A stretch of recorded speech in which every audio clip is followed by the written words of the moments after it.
কুমিল্লার তিতাসে হযরত খাজা মাইনুদ্দিন চিশতি রহমাতুল্লাহি আলাইহি স্মরণে অনুষ্ঠিত হয়ে গেল 2 দিনব্যাপী বার্ষিক ওরস মাহফিল। এতে কুষ্টিয়া থেকে আসা লালন শিল্পী গোষ্ঠী সঙ্গীত পরিবেশন করেন।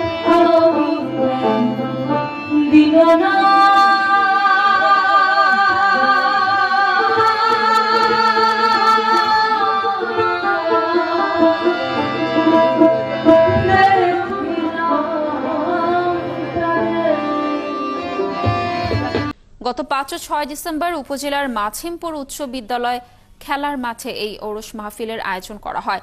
এই মাহফিলে অংশ নেন আশপাশের বিভিন্ন গ্রামের 10,000-এরও বেশি লালন ভক্তরা। 12তম এই অনুষ্ঠানের প্রথম দিনের আয়োজনে ছিল তবারক বিতরণ ও লালন মেলা। দ্বিতীয় দিন লালন সঙ্গীতের আসর বসানো হয়। এতে সঙ্গীত পরিবেশন করেন বাউল শিল্পীরা। এছাড়াও ছিল আধ্যাত্মিক গানের আয়োজন।